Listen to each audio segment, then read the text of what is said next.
सच बताओ तुमने कितनी बार टाइम टेबल बनाया है और 2 दिन में छोड़ दिए? I know most of you guys. आज मैं तुम्हें एक ऐसा टाइम टेबल देने वाली हूँ जो तुम एक्चुअली में फॉलो कर सकते हो। Hi everyone, my name is Kriti. Welcome to the chemistry book, your chemistry channel, जहाँ पे आप केमिस्ट्री रिलेटेड सारी इंफॉर्मेशन देख सकते हो, specially for JEE and NEET students. And this video is going to be a strategic timetable for JEE 2027. You can conquer your JEE 2027 dream with just 1 year roadmap. And this roadmap will definitely lead to success if you watch this video till the end. Yes, आपको ये video and तक देखना है। And मैं देख रही हूँ तुम लोग वीडियो को तो देख रहे हो बट सब्सक्राइब नहीं कर रहे हो। आई वुड रिक्वेस्ट यू कि आप वीडियो को सब्सक्राइब कीजिए, अपने फ्रेंड्स के साथ शेयर कीजिए एंड डू लाइक गाइस, क्योंकि मेरा एक चैनल जो है एक ग्रोइंग चैनल है। I have just started my channel and मैं चाहती हूँ कि आप लोग आइए, वीडियो देखिए, अपनी फीडबैक दीजिए। I am open to criticism, but उसके लिए आपको चैनल पे बने रहना पड़ेगा, उसको सब्सक्राइब करना पड़ेगा। तो जल्दी से जाके बेल आइकन को प्रेस करो, सब्सक्राइब करो और अपने फ्रेंड्स के साथ शेयर करना मत भूलना। स्टार्टिंग विद दिस वीडियो बहुत सिंपल है। एक 12 मंथ का मास्टर टाइमलाइन प्रोग्राम बनाया है।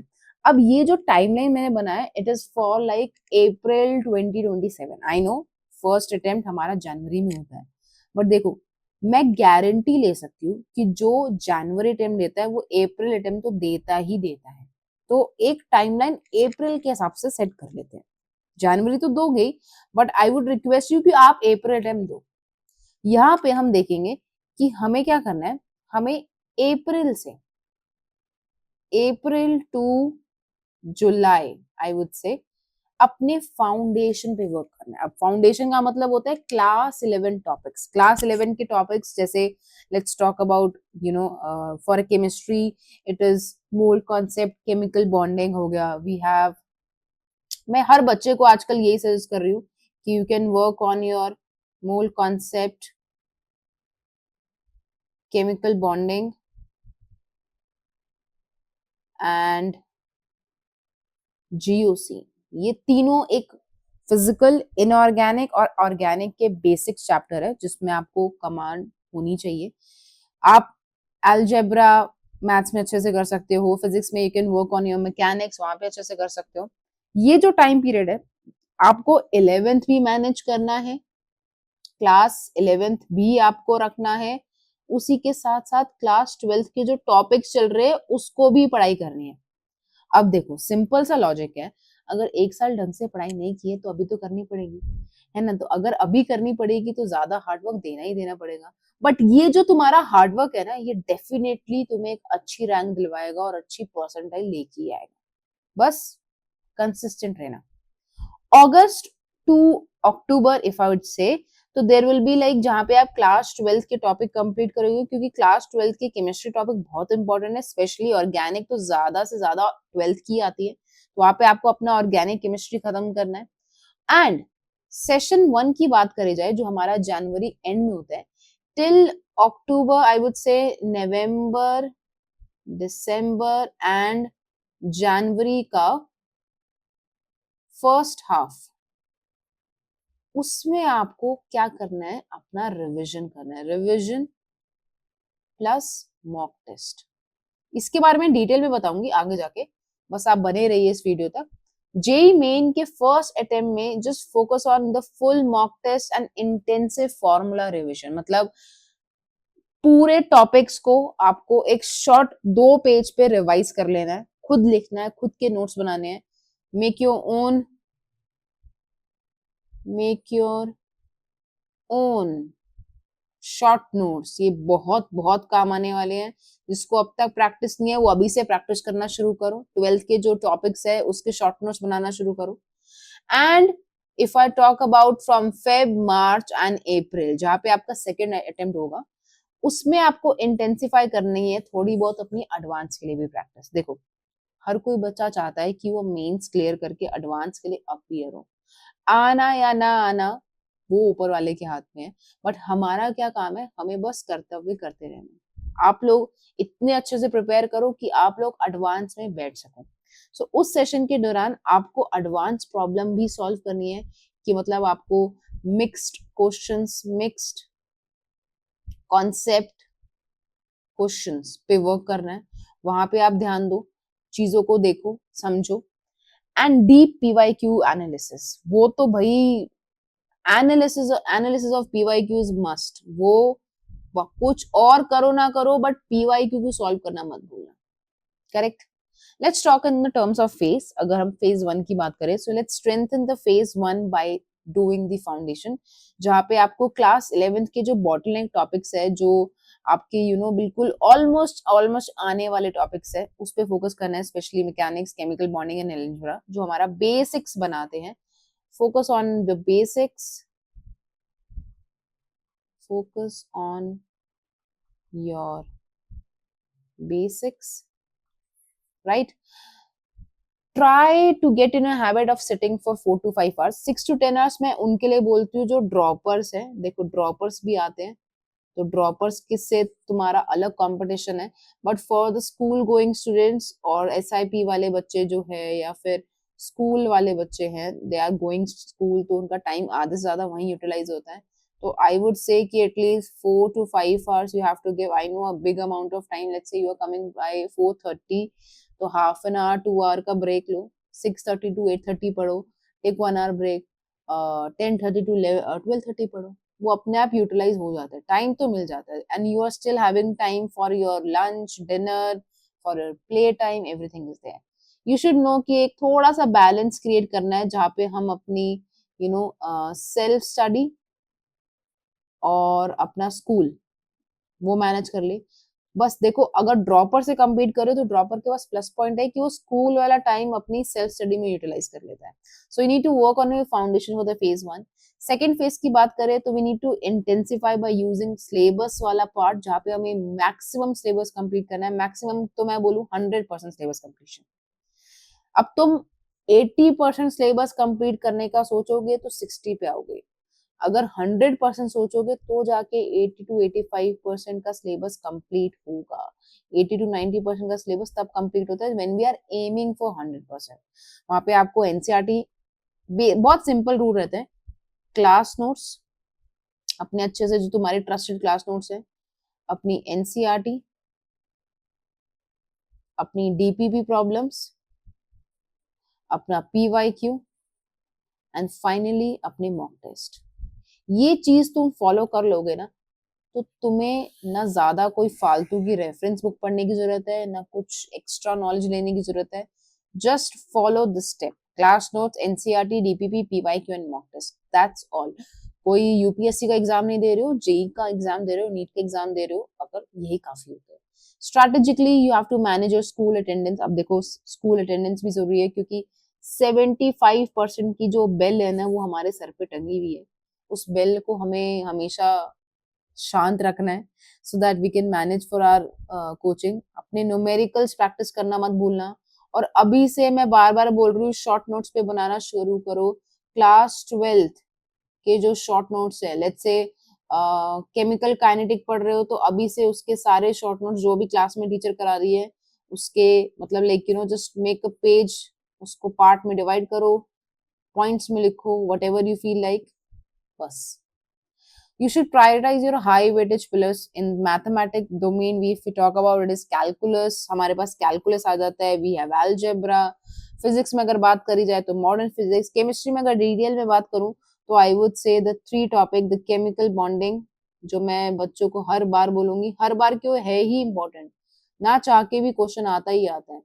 कोऑर्डिनेशन कंपाउंड, ना चाह के भी क्वेश्चन बनेगा ही बनेगा, आएगा ही आएगा। और अगर बात करें जीओसी, रिएक्शन मैकेनिज्म, अब रिएक्शन मैकेनिज्म में अगर specially if I talk about, it should be अपना एल्डिहाइड कीटोन वगैरह, एल्डिहाइड कीटोन, कार्बोक्सिलिक एसिड, ये अमीन्स आजकल बड़ा फेवरेट हो गया है एनटीए वालों के लिए फॉर मीन्स, तो इन पे तो काम करना ही करना है। एंड इवन पीरियोडिक टेबल भी देख लो, आजकल पता नहीं पीरियोडिक टेबल क्यों इतना पसंद आने लगा, उसमें से क्वेश्चन बनने लगे, it's very easy. Daily routine क्या रहना चाहिए, लेट्स से फ्रॉम 8 to 4 आप स्कूल जा रहे हो, ठीक है, तो अब 8 to 4 स्कूल है या वट एवर SIP प्रोग्राम है आपके लिए, तो आधा टाइम तो वहीं चला गया। नाउ 5:30 टू लेट्स से 7:30, अब 2 घंटे के लिए बैठना भी पड़ेगा।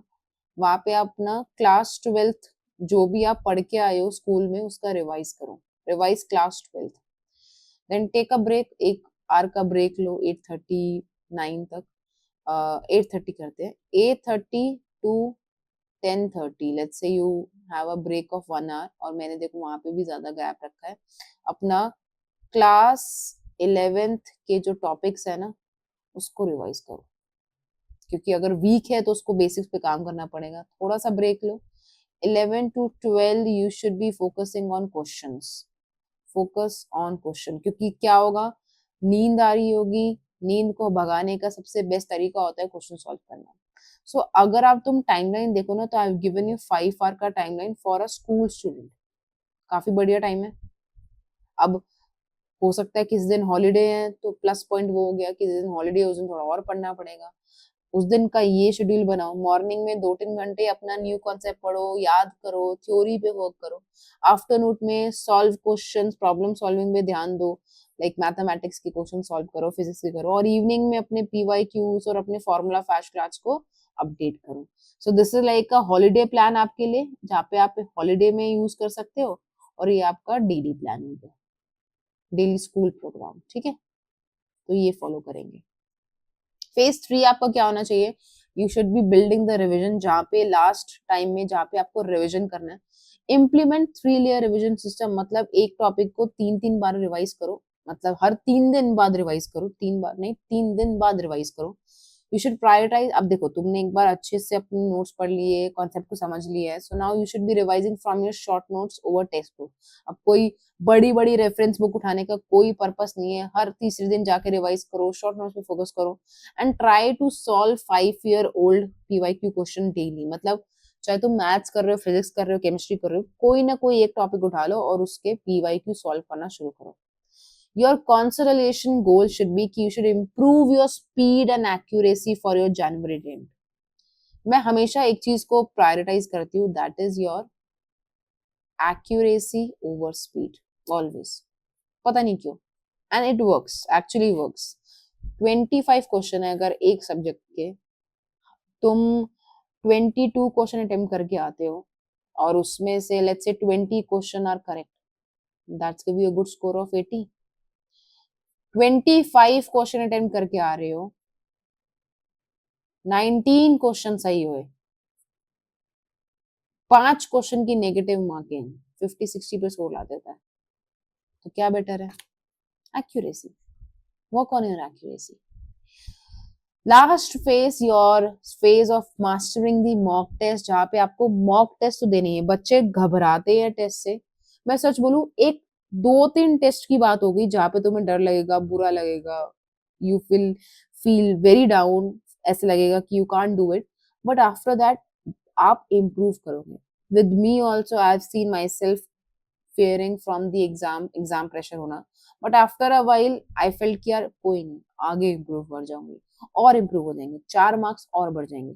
सो start with biweekly mock test, मतलब वीक में 2 बार टेस्ट देना है in October, and moving to 3 full mock test per week by January. मतलब आपके नवंबर, दिसंबर और जनवरी के फर्स्ट हाफ में you have to appear for full length test, full length test, okay. Work for your 2-1 rule, मतलब 2 बार पढ़ाई करनी है, एक बार उसको एनालाइज करना है। मतलब देखो पेपर जब तुम घर पे दोगे तो वो 3 घंटे का पेपर होगा नहीं, will be solving it before, तो you should use the rule of 2:1, जहाँ पे आपको 2 घंटे पेपर सॉल्व करने में लगाने और 1 घंटा उसको एनालाइज करने में, बहुत जरूरी है। ये जो 1 आवर ऑफ एनालिसिस है ना, 1 आवर ऑफ एनालिसिस, ये आपके लिए बहुत ज्यादा इंपॉर्टेंट है अभी प्रैक्टिसिंग के टाइम, क्योंकि यही आपकी मिस्टेक्स को बताएगा, और वही मिस्टेक्स अगर आप अवॉइड कर पाओगे तो you will be scoring good marks, ठीक है। फॉलो करेंगे, करेक्ट। नेविगेटिंग दी बोर्ड एग्जाम, अब देखो बोर्ड एग्जाम क्लास 12 के आने वाले हैं और 75% मिनिमम हमें चाहिए होंगे, specially if I talk for general and OBC.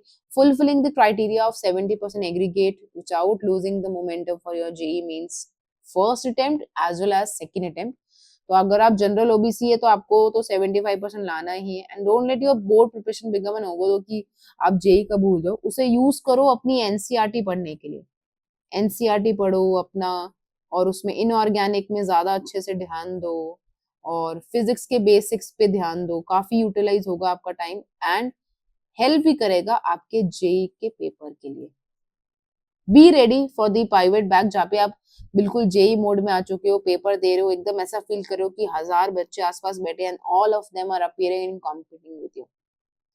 Phase 4 where we have to grind up, 15 day warm up होना चाहिए, जहाँ पे आप इंटेंसिवली फॉर्मूला रिवाइज कर रहे हो, final review of high weightage topic and morning मॉक्स for your body clock, जहाँ पे आप जो 9 to 12 का टाइम है या 2 to 5 का टाइम है, जहाँ पे आप एक्चुअल में एग्जाम लिखने वाले हो, एक्चुअल एग्जाम टाइम, वहीं पे अपनी बॉडी को रेडी करना है by giving, get your body ready